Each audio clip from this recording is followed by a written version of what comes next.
La mésange bleue est une espèce de passereau de la famille des paridés. Cette mésange commune est facilement identifiable grâce à sa petite taille, ses fines pattes, son bec fin et son plumage à dominante de bleu cobalt sur la calotte, les ailes et le dessus de la queue jaune sur le poitrail et le ventre.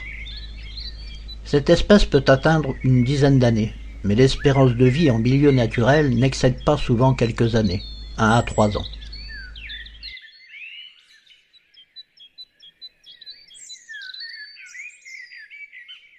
Oiseau essentiellement insectivore et sédentaire, il est familier aux hommes et fait preuve d'une certaine tendance anthropophile qui s'adapte le plus volontiers aux jardins des localités habitées, même dans les grandes villes.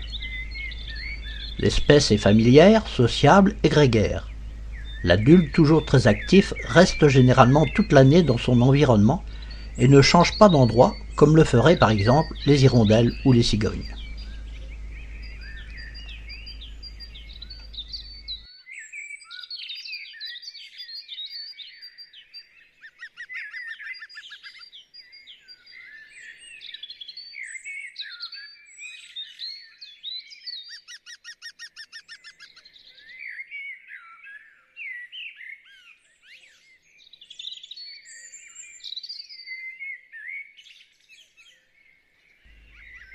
Cavernicole, et donc plus à l'abri de la prédation, la mésange bleue niche de préférence dans un trou d'arbre de vieux feuillus, voire dans un trou de mur, ou dans tout autre objet humain pourvu d'orifices étroits.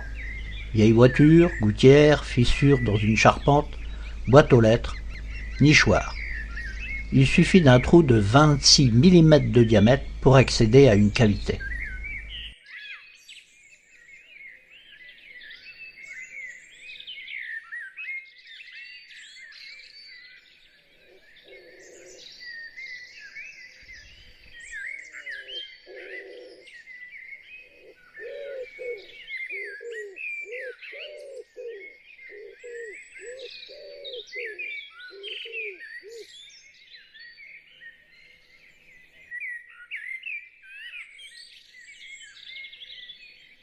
La mésange bleue réalise une couvée de 7 à 16 œufs par an, d'avril à mai.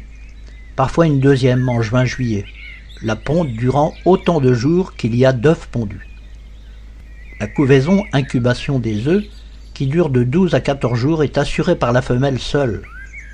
Les œufs, ovales, plus ou moins allongés, sont blancs, ou d'un blanc légèrement jaunâtre, avec des petites taches rousses assez éparses et souvent plus denses vers le gros bout.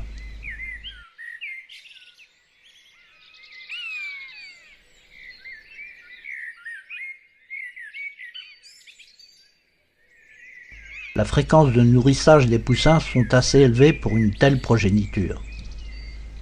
Les études physiologiques montrent que les parents sont à la limite de la résistance physique en fin d'élevage.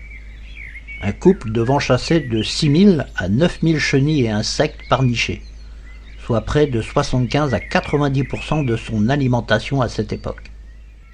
Les oisillons nidicoles séjournent 18 jours au nid, période très sensible car ils sont dépendants des conditions climatiques défavorables et des risques de prédation.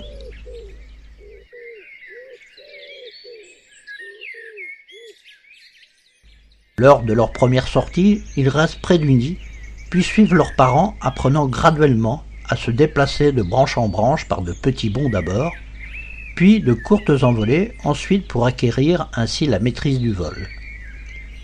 Ils s'émancipent environ 4 semaines après la sortie du nid et atteignent leur maturité sexuelle avant l'âge d'1 an.